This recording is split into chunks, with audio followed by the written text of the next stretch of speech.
എൻ്റെ പിതാവിനോടും കൂടെ സ്നേഹം കൊണ്ട് ഇവിടുത്തെ ജനങ്ങൾ തന്നിരിക്കുന്ന ഒരു അനുഗ്രഹമാണ്. ഞാൻ പറഞ്ഞല്ലോ, കഴിഞ്ഞ പ്രാവശ്യത്തെക്കാട്ടിൽ നല്ല രീതിയിൽ പുതുപ്പള്ളി പ്രതികരിക്കും എന്ന് എനിക്കറിയാം. പക്ഷെ ഇത്രയുണ്ടെന്ന് എനിക്കറിയത്തില്ല. അത് ഞാൻ ചുമ്മാ പറഞ്ഞത്. SIR ഒരു സംശയവും വേണ്ട. ഞാൻ ഇന്നും എൻ്റെ നിലപാട് കൃത്യമായിട്ടിരിക്കുകയാണ്. 10,000 വോട്ട് കുറഞ്ഞു എന്ന് പറഞ്ഞത് യാഥാർത്ഥ്യമാണ്. 10,000 പേരത്തോളം ഈ മണ്ഡലത്തിൽ നഷ്ടപ്പെട്ടിട്ടുണ്ട്. പിന്നെ ഇലക്ഷൻ്റെ രീതികളും ചെറുതായിട്ടൊക്കെ ഒന്ന് മാറ്റുന്നത് നല്ലതായിരിക്കും. കാരണം സ്ഥാനാർത്ഥികളെ കൂടെ അറിയിച്ച് സ്ഥാനാർത്ഥികളോട് കോൺഫിഡൻസ് വെച്ചിട്ട് എടുത്തിട്ട് മാത്രമേ നടത്താവുള്ളൂ എന്ന് എൻ്റെ ഒപ്പീനിയനാണ്. അത് കഴിഞ്ഞതിന് എൻ്റെ ആദ്യത്തെ ഇലക്ഷൻ സമയത്ത് ഞാനത് വേറെ തരത്തിൽ ഉന്നയിച്ചിട്ടുണ്ട്. ഒന്ന്, ബൂത്തിൻ്റെ നീളം, മിനിറ്റുകളാണ് ആൾക്കാരെടുക്കുന്നത് ഒരു വോട്ട് ചെയ്യാൻ. പിന്നെന്താ ഇതിൻ്റെ ഗുണം? ആൾക്കാർ ക്യൂവിൽ നിൽക്കുക. ഈ പ്രാവശ്യം അത് കണ്ടു. ഇപ്രാവശ്യം ബൂത്ത് വിഭജിച്ചു, പക്ഷെ അപ്പോഴും ചില വലിയ ബൂത്തുകളിൽ ആൾക്കാർ ക്യൂ നിൽക്കുകയാണ്. അപ്പോൾ ഇലക്ഷൻ്റെ ക്രമീകരണം ഇച്ചുകൂടെ ഒന്ന് സിമ്പിളാക്കാൻ, അതിനുശേഷമുള്ള പ്രൊസീജിയേഴ്സ് സിമ്പിളാക്കുവാൻ സാധിക്കണം എന്നാണ് എൻ്റെ ഒരു വിശ്വാസം. മുഖ്യമന്ത്രി ചർച്ചകളൊക്കെ സജീവമായിട്ട് നടക്കുന്നുണ്ട്. മുഖ്യമന്ത്രിയും മന്ത്രിമാരും ഒക്കെ തീരുമാനിക്കപ്പെടുമോ? പിന്നെ മന്ത്രിസഭയിൽ ഉണ്ടാവും. UDFൻ്റെ മന്ത്രിസഭ വരും. UDFൻ്റെ നേതൃത്വം തീരുമാനിക്കുന്ന മന്ത്രിമാരും അതിനകത്ത് കാണും. അപ്പം ആ സമയമാകുമ്പോൾ പാർട്ടിയും നേതൃത്വം തീരുമാനിക്കും.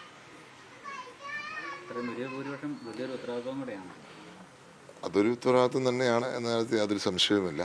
പക്ഷെ അതൊരു ഞാൻ പറയും, എൻ്റെ പിതാവിനോടും കൂടെ സ്നേഹം കൊണ്ട് ഇവിടുത്തെ ജനങ്ങൾ തന്നിരിക്കുന്ന ഒരു അനുഗ്രഹമാണ്. അപ്പോൾ തീർച്ചയായിട്ടും അതൊരു അനുഗ്രഹമായിട്ട്, ഉത്തരവാദിത്വമാകുമ്പോൾ തന്നെ ഒരു അനുഗ്രഹമായിട്ടാണ് ഞാൻ കണക്കാക്കുന്നത്. ഇവിടെ എല്ലാ ആൾക്കാരും, ഞാൻ പറഞ്ഞില്ല, പുതുപ്പള്ളി എന്നുള്ള വികാരത്തിലാണ് ഈ തെരഞ്ഞെടുപ്പിൽ വോട്ട് നൽകിയിരിക്കുന്നത്. അല്ലാതെ ഒരു പാർട്ടിയുടെ മാത്രമായിട്ട് ഞാൻ കണക്കാക്കുന്നില്ല. ഈ CPM കോട്ടവട്ടങ്ങളിൽ നിന്ന് പോലും കോൺഗ്രസ് നേതാക്കളും UDF നേതാക്കളും ജയിച്ചു വന്നു. എന്തൊക്കെ ഘടകങ്ങളാണ് അതിൽ അനുകൂലമായത്? ലെഫ്റ്റ് വോട്ടുകളും കിട്ടിയില്ലേ? എങ്ങനെയാണ് ഇത്? UDF LDF തമ്മിലുള്ള വ്യത്യാസം എന്താണെന്ന് അവർ കണ്ടു. 10 വർഷത്തെ LDF ഭരണം കണ്ടു, 5 വർഷത്തെ UDF ഭരണം കണ്ടു. അവിടെ ഒരു വര അവർ വരച്ചു ഇല്ലേ? നമ്മുടെ മുഖ്യമന്ത്രിയുടെ റെസ്പോൺസും അന്നത്തെ മുഖ്യമന്ത്രിയുടെ റെസ്പോൺസും ജനം കണ്ടു. ഓരോ കാര്യങ്ങളിലും ആ വിലയിരുത്തലുണ്ട്. ഇപ്പോൾ ഇവിടുത്തെ ഒരു സ്കൂൾ നന്നാക്കിയതാണ് CPMൻ്റെ അവകാശവാദം. അത് മാത്രമേ ഇവിടെ നടന്നിട്ടുള്ളൂ. ജനങ്ങൾ തിരസ്കരിച്ചതാണ്. ഞാൻ ചോദിക്കട്ടെ, ഈ പുതുപ്പള്ളി സ്കൂൾ നടത്താൻ കാണിച്ച ആർജവം എന്തുകൊണ്ട് ബാക്കിയുള്ള വലിയ വികസന പദ്ധതികൾ എത്ര ലാഗിച്ചു? വിഴിഞ്ഞം പോർട്ട് തീരേണ്ടത് 2019 സമയത്താണ്. 1000 ദിവസത്തെ കൗണ്ടാണ് നമ്മൾ തുടങ്ങിയത്. ഇപ്പോൾ ലാഗിച്ചതാരാ? സമയം കളഞ്ഞതാരാ? കൊച്ചി മെട്രോ ഉദ്ഘാടനം മാത്രമേ നടത്തിയുള്ളൂ. ഇപ്പം ഞങ്ങളുടെ മുഖ്യമന്ത്രിക്ക്, നാളെ അധികാരത്തിലിരുന്ന മുഖ്യമന്ത്രിക്ക് തിരുവനന്തപുരത്തെയോ കോഴിക്കോട്ടെയോ ഉദ്ഘാടനം നടത്താൻ പറ്റുമോ മെട്രോ? മുഖ്യമന്ത്രി പിണറായി വിജയൻ അധികാരമേറ്റ 3-ാം മാസം കൊച്ചി മെട്രോ ഉദ്ഘാടനം ചെയ്തു. ഞങ്ങളുടെ അടുത്ത മുഖ്യമന്ത്രിക്ക് അത് സാധിക്കും 3 മാസത്തിനുള്ളിൽ ഈ ഏതെങ്കിലും മെട്രോ ഉദ്ഘാടനം ചെയ്യാൻ? അപ്പോൾ ഒരു വികസന പദ്ധതി പോലും കേരളത്തിൽ നടപ്പിലാക്കാത്തതിൻ്റെ പ്രതിഷേധമാണ്.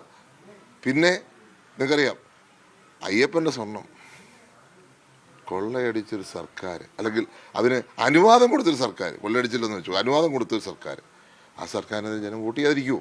ഇവിടുത്തെ ഞാൻ ചോദിക്കുന്നത്, നമ്മുടെ ഈ പുതുപ്പള്ളി പള്ളിയിലോ അല്ലെങ്കിൽ തൊട്ടടുത്ത സ്ഥലങ്ങളിലോ ഇതേപോലെ എന്തെങ്കിലും പ്രശ്നം നടന്നാൽ അവിടുത്തെ ജനം എങ്ങനെ പ്രതികരിക്കും?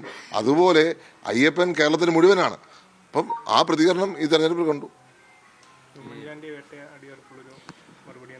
അല്ല, അത് എല്ലാം കാണുന്നുണ്ട്, ജനങ്ങളെല്ലാം കാണുന്നുണ്ട്. ഒരാവശ്യമില്ലാത്തൊരു വേട്ടയാടലാണ് ഈ സർക്കാർ പ്രതിപക്ഷത്തിരുന്നപ്പോഴും ഭരണത്തിരുന്നപ്പോഴും നടത്തിയത്. അതിന് ജനം കൊടുത്തത്, ഞാൻ പറഞ്ഞു, ഉമ്മൻചാണ്ടിക്ക് നീതി ലഭിക്കുന്ന തെരഞ്ഞെടുപ്പാണിത്. അതുകൊണ്ട് തന്നെ അദ്ദേഹത്തിന് കളറ് ഞാൻ കെട്ടാൻ പോകുന്നത്. 2.5 വർഷം ഞാൻ കളറ് കെട്ടാതെ കാത്തിരിക്കുകയായിരുന്നു. UDFൻ്റെ മുഖ്യമന്ത്രി അധികാരം വയ്ക്കുന്ന സാഹചര്യത്തിൽ അദ്ദേഹത്തിന് നീതി ലഭിച്ചു എന്ന് ഞാൻ വിശ്വസിക്കുന്നു. അദ്ദേഹത്തിന് കളറ് കെട്ടാൻ പോകുക.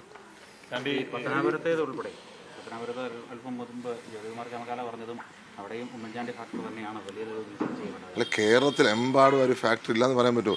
UDFൻ്റെ നേതൃത്വം എന്തുകൊണ്ട് ഉമ്മൻചാണ്ടിയുടെ നേതൃത്വത്തിൽ പേരിലൊരു ഹെൽത്ത് ഇൻഷുറൻസ് കൊണ്ടുവന്നു?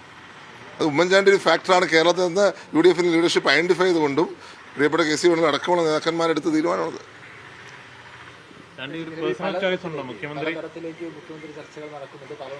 ചർച്ച നടക്കുന്ന നിങ്ങളുടെ ഇടയില്ല. നിങ്ങൾ ഇവിടുന്ന് ഇറങ്ങുമ്പോൾ ചർച്ച തുടങ്ങും. അടുത്ത മുഖ്യമന്ത്രിയാണ്, ഇനി അടുത്ത ആളെ പോയി കാണുമ്പോൾ ഈ ചോദ്യം ചോദിക്കൂ. നിങ്ങളുടെ ഇടയിലാണ് ഈ ചർച്ച നിർത്തേണ്ടത്. നിങ്ങൾ ചർച്ച നിർത്തുമ്പം ഈ ചർച്ച ഓട്ടോമാറ്റിക്കായിട്ട് ഞാൻ ഇതിനെക്കുറിച്ച് വല്ലതും മിണ്ടിയോ? അപ്പൊ നിങ്ങൾ വീണ്ടും എന്നോട് ചോദിക്കുന്നത് ഇവിടുന്ന് ഇറങ്ങി തിരുവഞ്ചൂർ സാറിന് ചെന്നിട്ട് അടുത്ത ചോദ്യം അവിടെ ചോദിക്കും, എന്നിട്ട് പറയും ഞങ്ങൾ രണ്ട് ഒപ്പീനിയൻ പറയുന്നത് പറയും. ഇല്ലേ? അതുകൊണ്ട് ഞാൻ പറയാം, ഈ മാധ്യമങ്ങളുടെ ഈ മുഖ്യമന്ത്രി ചർച്ച നിർത്തിയാൽ ഒരു പ്രശ്നമില്ല. ഞങ്ങൾ പാർലമെന്ററി പാർട്ടിയിലെ അംഗങ്ങൾ ഞങ്ങളുടെ പാർലമെന്ററി പാർട്ടി എന്ത് സംസാരിക്കുമെന്ന് ഞാൻ പുറത്തു പറയുമോ? എന്ന് ഞാൻ പുറത്തു പറയുമോ? എന്ത് ഞാൻ പറയുന്നു എന്നുള്ളത് ഞാനും എന്റെ പാർട്ടിയും തമ്മിലുള്ള കാര്യമാണ്. ഈ കോട്ടയം ടൗണിലെ കേസിയുടെ ഫ്ലക്സിൽ കരിയോയിലൊക്കെ ഒഴിക്കുന്നു, ഇതൊക്കെ നിങ്ങൾ ഉണ്ടാക്കുന്ന അങ്ങനെ ഒരു സംഭവം ഞാൻ കേട്ടില്ല. ഞാനിപ്പോഴാണ് കേൾക്കുന്നത് അങ്ങനെ ഒരു കാര്യം തന്നെ. പലയിടത്തും ഫ്ലെക്സുകൾ വരുന്നുണ്ട്. ഇവിടെ ഗൺസ്കോറിന്റെ അവിടെ കരിയോയിൽ വെച്ചിട്ടുണ്ട്. കേസിയുടെ മുഖം മാത്രമുള്ള ഫ്ലെക്സിൽ കരിയോയിൽ വെച്ചിട്ടുണ്ട്. അല്ല, അതൊന്നും എന്താണ് സാഹചര്യം, ഇടതുപക്ഷത്തെ ആരാണ് ചെയ്തതെന്ന് നോക്കേണ്ടി വരും. അതൊക്കെ അത് തീർച്ചയായിട്ടും. ഇന്നലെ പിഷാരടിക്ക് നേരെ കല്ലെറിഞ്ഞില്ലേ? ഇന്നലെ പിഷാരടി ജയിച്ചു വരുന്ന പിഷാരടിയെ കല്ലെറിയാനുള്ള ആർജവത്വം കാണിക്കുന്നവർ KC വേണുഗോപാലിന്റെ മുഖം കണ്ടാൽ കരിയോലും അയക്കത്തില്ലെന്ന് ആര് പറഞ്ഞു? കാരണം ഇന്ന് തോൽവിയുടെ പടുകൂടി നിൽക്കുക. ആരോടെങ്കിലും പ്രശ്നം തീർക്കണ്ടേ?